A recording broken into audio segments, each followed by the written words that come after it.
الحمد لله رب العالمين الصلاة والسلام على رسول الله صلى الله عليه وسلم እኔ አብደላ ኑሪ ይባላለሁኝ በሚዛን አማን በመንደር በገነት መንደር በሲራጅ መስጂድ ውስጥ ነው የምገኘው አሁን ቢስሚላህ ያው እኛ ያለንበት የመስጂዳችን ሁኔታ ለመግለጽ ሞክራለሁኝ መስጂዳችን በጣም አናሳና በደንብ ራሱን በገቢ ያላበለጸገ ገቢ የሌለው ጀማዓውም በጣም አናሳ ሆኖ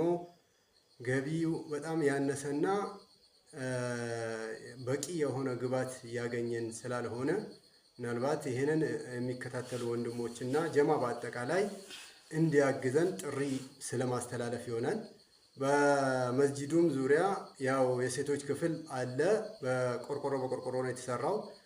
በመቀጠል ደግሞ የልጆች የመድረሳ ልጆች የሚቀሩ ወደ 80 የሚሆኑ ቁጥራቸው እየቀሩ ነው ሴቶችም ወንዶችም በአንድ ላይ ሆነው ነው የሚቀሩት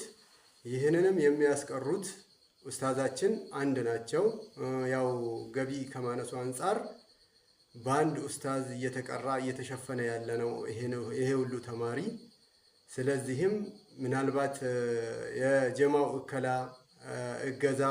ከተደረገልን ይሄንን የማስፋፋትና መስጂዱንም የመስራት መድረሳውንም የመስራት እቅድ አለን በዋናነት ቀድመን አሁን መድረሳውን የምንሰራበትና ኡስታዝ የምንጨምርበት ሁኔታ አስበናል ሙስሊሙ ማህበረሰብ ሙስሊሙ ጀማዓ ይሄንን ተረድቶ እገዛ እንዲያደርግልንና ከጎናችን እንዲቆም በአላህ ስም